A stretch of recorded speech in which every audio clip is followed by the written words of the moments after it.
Assalamualaikum warahmatullahi wabarakatuh. Nama saya Aurelia Andi Muni Fitriani dengan NIM 4112001120. Ini saya akan mempresentasikan seminar proposal dengan judul Pengaruh Pengendalian Diri, Persepsi Resiko, dan Persepsi Minimal Modal terhadap Minat Investasi Pegawai Tetap BP Batam tahun 2023 sampai 2024. Yang pertama itu adalah latar belakang.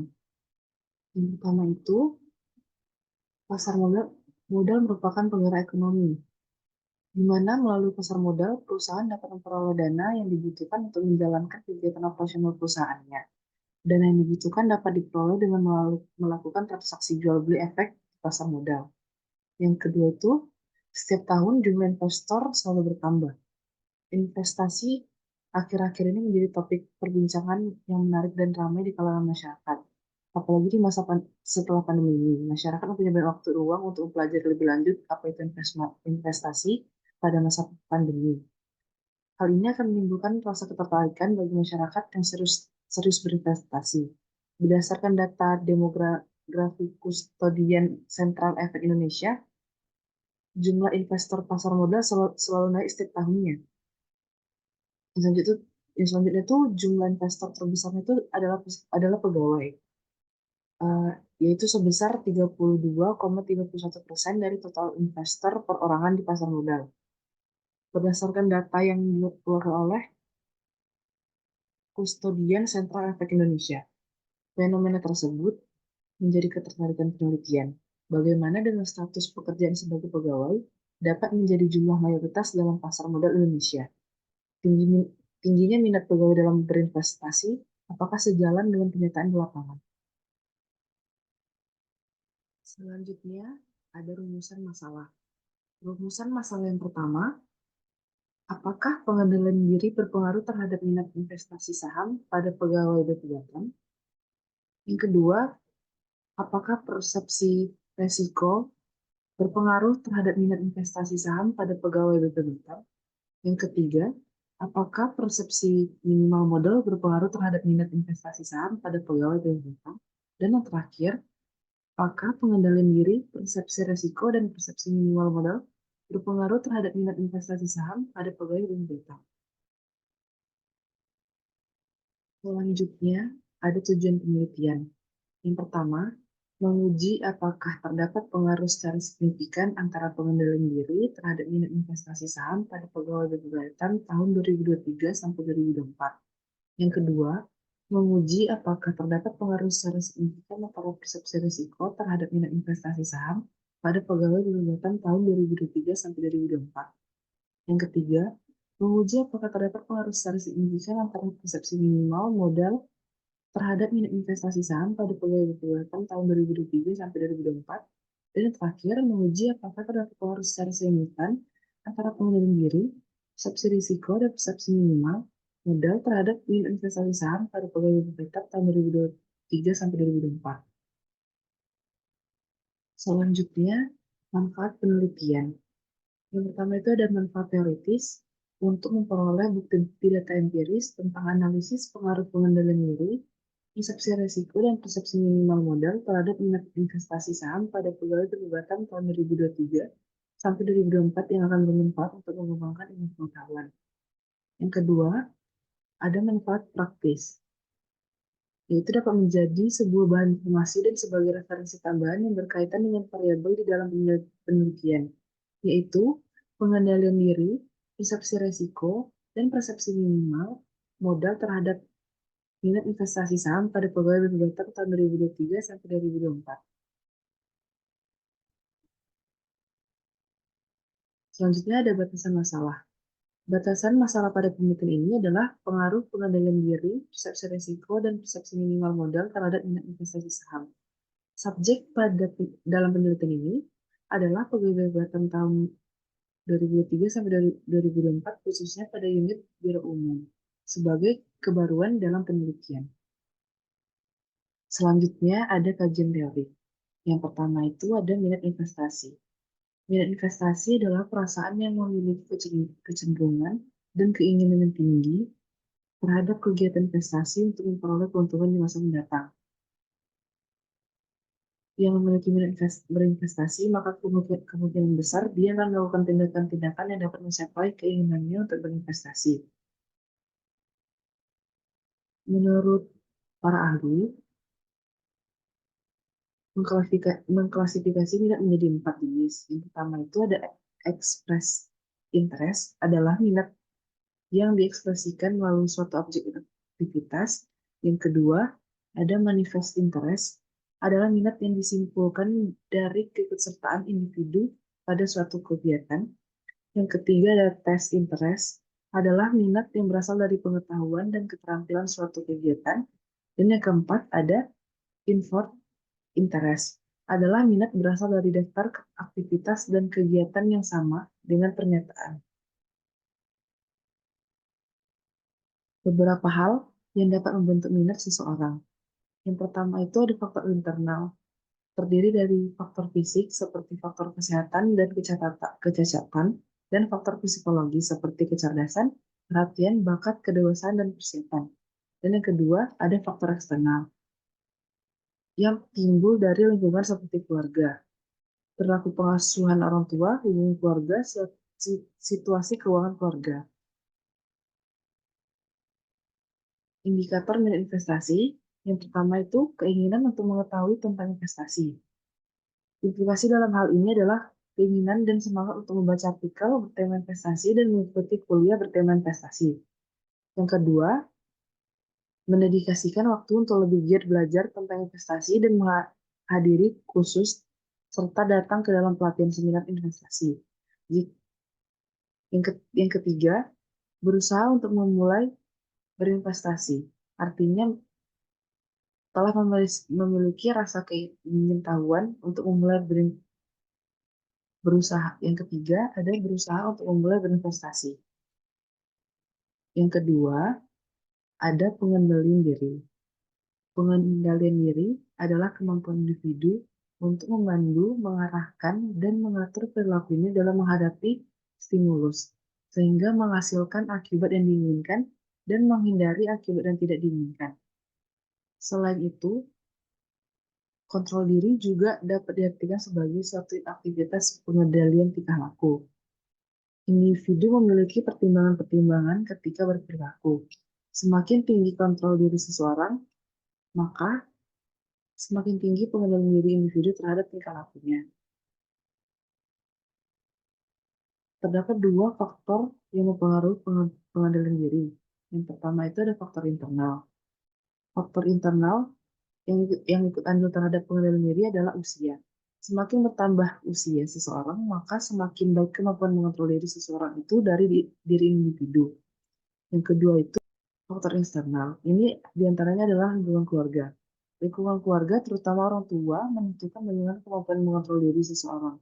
Apabila orang tua menerapkan disiplin pada anaknya, sikap disiplin secara intens sejak dini, dan orang tua tetap konsisten terhadap semua konsekuensi yang dilakukan anak, bila ia menyimpang dari yang sudah ditetapkan, maka sikap konsisten ini akan diinternalisasi oleh anak dan kemudian akan menjadi kontrol diri baginya.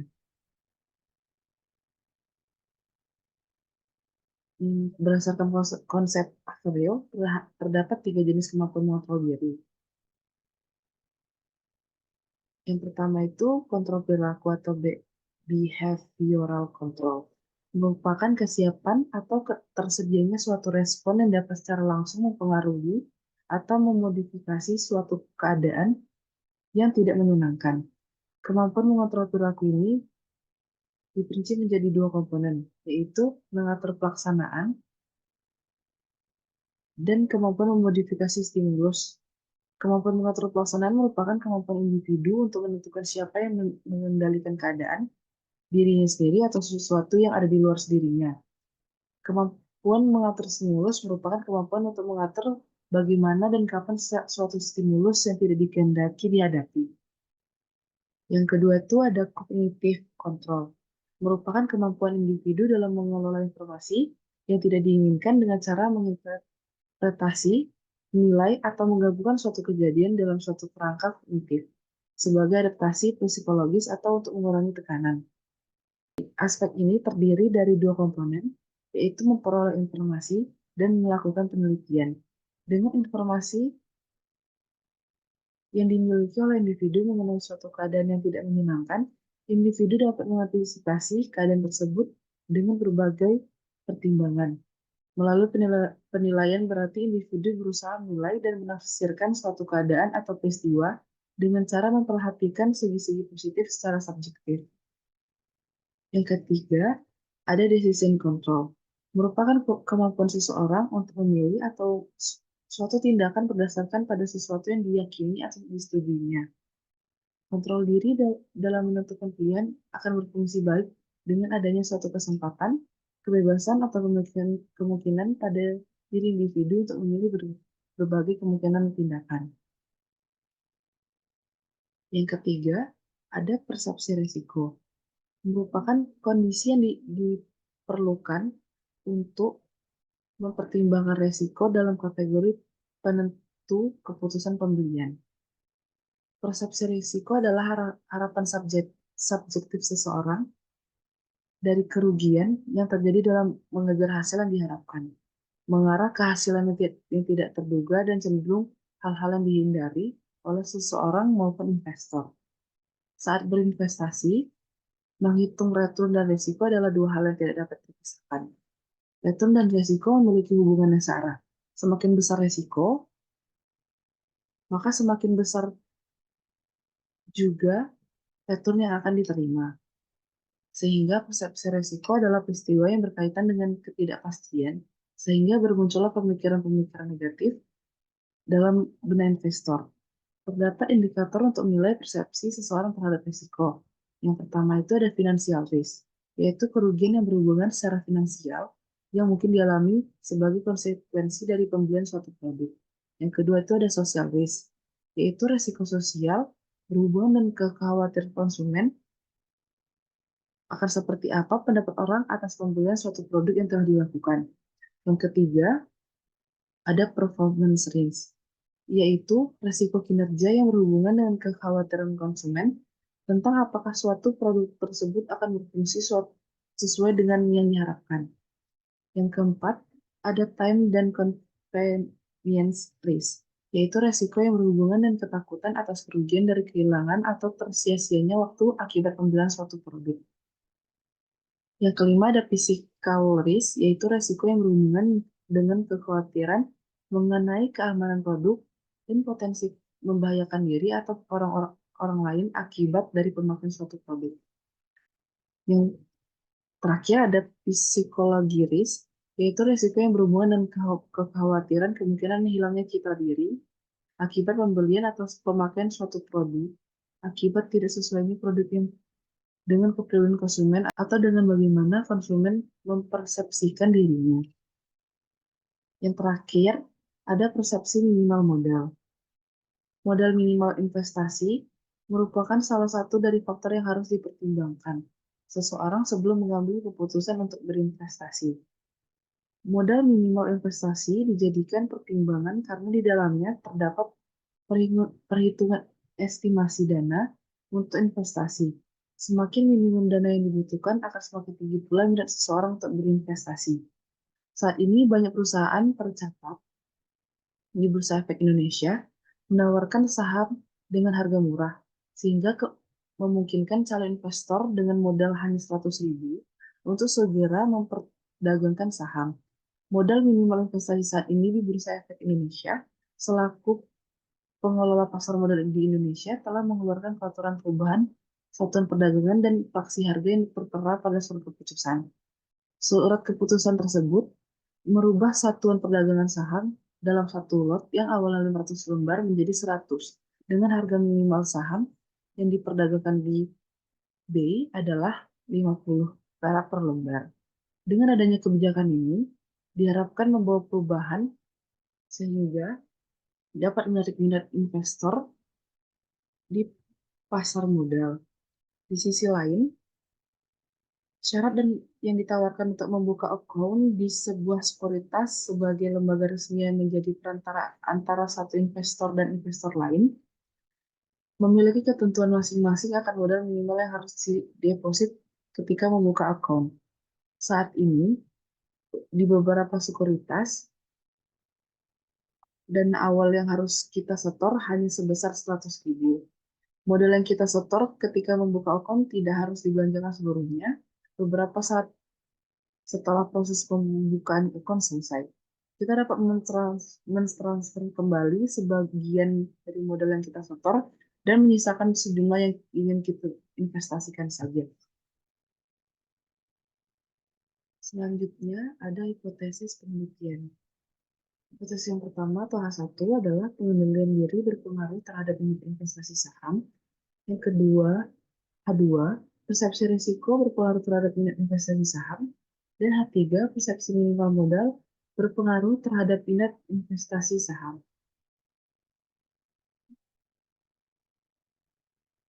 Selanjutnya, definisi operasional. Variabel X atau variabel bebas adalah variabel yang mempengaruhi atau menjadi sebab perubahannya atau timbulnya variabel dependen atau variabel terikat. Variabel X pada penelitian ini adalah X1 adalah pengendalian diri, X2 adalah persepsi risiko, dan X3 adalah persepsi minimal. Dan variabel Y atau variabel terikat yang merupakan variabel yang dipengaruhi atau yang menjadi akibat karena adanya variabel bebas dalam penelitian ini adalah minat investasi saham. Selanjutnya, ada jenis dan sumber data. Jenis data yang digunakan dalam penelitian ini adalah data kuantitatif, pengumpulan data dengan penyebaran kuesioner.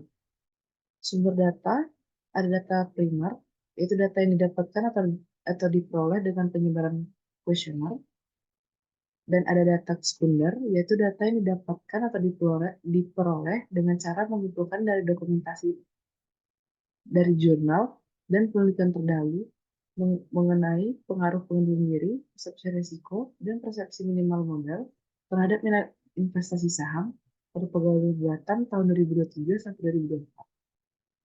Selanjutnya, waktu, lokasi, dan objek penelitian.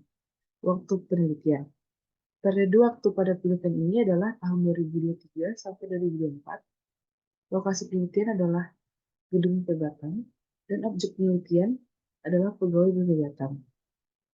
Selanjutnya ada teknik penetapan jumlah sampel. Menggunakan teknik rumus Slovin, hasil perhitungan sampel dari rumus tersebut adalah 105 pegawai. Dari seluruh total populasi pegawai Pegatang di unit kerja biro umum tahun 2023 sampai 2024. Selanjutnya ada teknik pengumpulan data. Teknik pengumpulan data yang digunakan dalam penelitian ini adalah metode kuesioner melalui Google Form. Pada penelitian ini menggunakan kuesioner tertutup di mana jawabannya sudah ditentukan sebelumnya. Selanjutnya ada teknik Selanjutnya ada teknik pengolahan data. Data primer pada penelitian ini akan diolah dengan Microsoft Excel dengan bantuan SPSS 26. Teknik pengelolaan data akan dilakukan dengan bantuan program komputer SPSS 26. Selanjutnya ada teknik analisis data. Yang pertama itu ada uji asumsi klasik. Dilakukan untuk mengetahui kondisi data yang kemudian menentukan model analisis yang tepat. Uji asumsi klasik yang digunakan dalam penelitian ini adalah uji normalitas, uji linearitas, dan uji heteroskedasitas. Uji normalitas dilakukan guna mengetahui apakah nilai residu atau perbedaan yang ada yang diteliti memiliki distribusi normal atau tidak normal. Pada penelitian ini, uji normalitas dilakukan pada variabel pengendalian diri, yaitu X1, persepsi risiko, yaitu X2, dan persepsi minimal modal X3. Sedangkan variabel dependennya adalah minat investasi saham, yaitu Y. Pengujian normalitas, data penting dilakukan karena data yang berdistribusi normal dianggap dapat mewakilkan populasi dalam penelitian. Dalam penelitian uji normalitas menggunakan uji Kolmogorov-Smirnov dengan bantuan program SPSS versi 26.0 untuk Windows. Yang kedua itu ada uji linearitas, merupakan suatu uji yang diperlukan untuk mengetahui bentuk hubungan yang terjadi di antara variabel yang sedang diteliti. Uji ini merupakan uji untuk melihat apakah ada hubungan linear yang signifikan dari dua variabel yang sedang diteliti. Dan yang ketiga ada uji heteroskedasitas, yaitu bertujuan untuk menguji apakah dalam model regresi terjadi ketidaksamaan varians dari residual satu pengamatan ke pengamatan yang lain. Jika varians dari residual tetap, maka disebut homokedastisitas. Dan jika berbeda, maka disebut heteroskedasitas. Yang kedua itu ada uji hipotesis, ada analisis regresi linear sederhana, uji T, uji simultan atau uji F, dan uji koefisien determinasi. Analisis regresi linear sederhana sebagai kajian terdapat hubungan satu variabel yang disebut sebagai variabel yang diterangkan dengan satu atau dua variabel yang menerangkan. Analisis regresi berfungsi untuk melihat besaran pengaruh dari suatu hubungan yang bersifat kausatif. Yang selanjutnya ada uji T, itu uji hipotesis. Hipotesis adalah asumsi atau dugaan sementara mengenai suatu hal yang dibuat untuk menjelaskan suatu hal yang sering dituntut untuk melakukan pengecekannya. Yang untuk mengecek hipotesis tersebut adalah uji T atau uji hipotesis parsial. Selanjutnya ada uji simultan atau uji F. Bertujuan untuk mencari apakah variabel independen secara bersama-sama simultan atau mempengaruhi variabel dependen. Dan yang terakhir ada uji koefisien determinasi. Pada intinya mengukur seberapa jauh kemampuan model dalam menerangkan variasi variabel independen. Nilai koefisien determinasi adalah 0 dan 1. Nilai R kuadrat yang kecil berarti kemampuan variabel-variabel independen dalam menjelaskan variasi variabel dependen sangat terbatas. Nilai yang mendekati 1 berarti variabel-variabel independen memberikan hampir semua informasi yang dibutuhkan untuk memprediksi variasi variabel dependen. Sekian dari saya. Terima kasih. Wassalamualaikum warahmatullahi wabarakatuh.